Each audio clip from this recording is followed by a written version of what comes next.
Hi guys, welcome to our channel Harni Reddy vlogs. It's me Harni, మీ Nelluramma.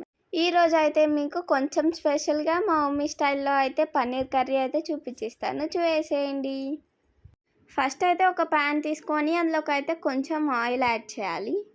And next వచ్చేసి బిర్యానీ ఆకు, చెక్క, మొగ్గ, ఇంకా అనాస పువ్వు, ఏలక్కాయ ఇవన్నీ కూడా ఆయిల్లో అయితే వేసేయాలి. ఇలా వేసిన తర్వాత ఒకసారి అయితే మొత్తం మిక్స్ చేసుకోవాలి. ఇలా కొద్దిసేపు ఫ్రై చేసిన తర్వాత ఇందులోకి అయితే అల్లం వెల్లుల్లి వేసేసి ఒకసారి మొత్తం మిక్స్ చేసుకోవాలి. అండ్ నెక్స్ట్ వచ్చేసి ఇందులోకి కొంచెం కాజు అయితే తీసుకొని ఇందులో యాడ్ చేయాలి. ఇలా యాడ్ చేసిన తర్వాత ఒకసారి మొత్తం మిక్స్ చేసేయాలి. ఇలా మనం 2 or 3 మినిట్స్ అయితే ఫ్రై చేసుకోవాలి. అండ్ నెక్స్ట్ వచ్చేసి ఇందులోకి అయితే మనం కొన్ని ఆనియన్స్ కట్ చేసుకొని అయితే ఇందులో యాడ్ చేసేయాలి. ఇవి కూడా మనం కొద్దిసేపు అయితే ఫ్రై చేసేయాలి. ఇలా కొద్దిసేపు ఆనియన్స్ ఫ్రై చేసిన తర్వాత నెక్స్ట్ వచ్చేసి ఇందులోకి పచ్చిమిర్చి అయితే వేసేయాలి. నెక్స్ట్ వచ్చేసి కొన్ని టమాటోస్ కూడా ఇందులోకి అయితే వేసేయాలి. టొమాటోస్ అనేది బాగా బాయిల్ అయ్యేంత వరకు అయితే మనం ఫ్రై చేస్తూ ఉండాలి.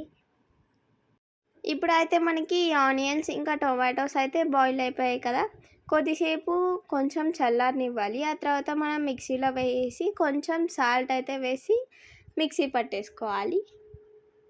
అండ్ ఇప్పుడైతే మనం చేసేది పన్నీర్ కర్రీ కదా, సో పన్నీర్ అయితే తీసేసుకొని ఇలా అయితే ఫ్రై చేసుకోవాలి. ఈ పన్నీర్ అయితే మేము ఇంట్లోనే ప్రిపేర్ చేసుకున్నాము. మా మమ్మీ అయితే ఇది ఫ్రెష్ పాలతో అయితే చేసింది. నిజంగా టేస్ట్ అయితే సూపర్గా వచ్చింది.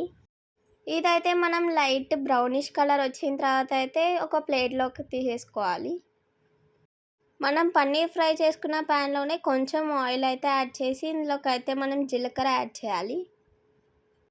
ఈ ఆయిల్ లైట్గా హీట్ అయిన తర్వాత మనం అయితే ఈ జీలకర్ర వేయాలి. ఇప్పుడైతే ఇది జీలకర్ర లైట్గా ఫ్రై అయిపోయింది. అండ్ నెక్స్ట్ వచ్చేసి ఇందాక మనం మిక్సీ పట్టుకున్నాం కదా, ఆ గ్రేవీ అయితే ఇందులో యాడ్ చేసేయాలి. ఆ గ్రేవీ మొత్తం ఇలా యాడ్ చేసిన తర్వాత ఒకసారి అయితే మొత్తం మిక్స్ చేసుకోవాలి. ఈ గ్రేవీలోకి అయితే మనం కొంచెం పసుపు ఇంకా కొంచెం కారం అయితే యాడ్ చేయాలి.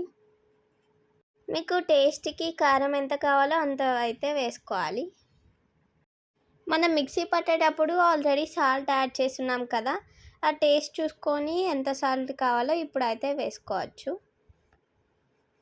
ఇలా ఇవన్నీ వేసిన తర్వాత ఈ కారం ఇవన్నీ కూడా గ్రేవీకి పట్టేటట్టు అయితే ఒకసారి మిక్స్ చేసుకోవాలి. ఇలా మిక్స్ చేసుకున్న తర్వాత మనం అయితే ఇందులోకి కొంచెం గరం మసాలా యాడ్ చేయాలి. ఈ గరం మసాలా కొంచెం అయితే వేసుకున్నాం. అండ్ నెక్స్ట్ వచ్చేసి ఇందులోకి అయితే మనం కొంచెం ధనియాల పొడి అయితే యాడ్ చేయాలి. ఇలా ఇవి రెండు వేసుకున్న తర్వాత ఒకసారి అయితే మొత్తం మిక్స్ చేసుకోవాలి. ఇప్పుడైతే మనం ఇందులోకి కొంచెం పెరుగు అయితే యాడ్ చేయాలి. ఇది వేసినందువల్ల టేస్ట్ అయితే చాలా అంటే చాలా బాగుంటుంది. ఇలా పెరుగు వేసిన తర్వాత ఒకసారి అయితే మొత్తం ఈ గ్రేవీ మిక్స్ చేసుకోవాలి. అండ్ ఇందులోకి అయితే మనం కొంచెం వాటర్ అయితే వేసి ఒకసారి మొత్తం మిక్స్ చేసుకోవాలి. ఇలా ఒక 2-3 టైమ్స్ మిక్స్ చేసిన తర్వాత ఇందులోకి అయితే మనం ఇందాక ఫ్రై చేసి పెట్టుకున్నాం కదా, పన్నీర్ పీసెస్ కూడా ఇందులో అయితే యాడ్ చేసి ఈ పన్నీర్కి గ్రేవీ పట్టేటట్టు అయితే మిక్స్ చేసుకోవాలి. ఇదైతే ఒక 2-3 టైమ్స్ మిక్స్ చేసిన తర్వాత దీనిపైన అయితే మూత పెట్టేసేయాలి. కొద్దిసేపు బాయిల్ చేసిన తర్వాత ఇందులోకి అయితే మనం కొంచెం కొత్తిమీర ఇంకా కస్తూరి మేతి అయితే యాడ్ చేయాలి. అండ్ నెక్స్ట్ వచ్చేసి కొంచెం కొత్తిమీర కూడా యాడ్ చేసేయాలి. ఇక్కడైతే మేము చేసుకున్న పన్నీరే యూజ్ చేసాము. ఇవైతే మనకి సూపర్ మార్కెట్స్లో కూడా ఉంటాయి.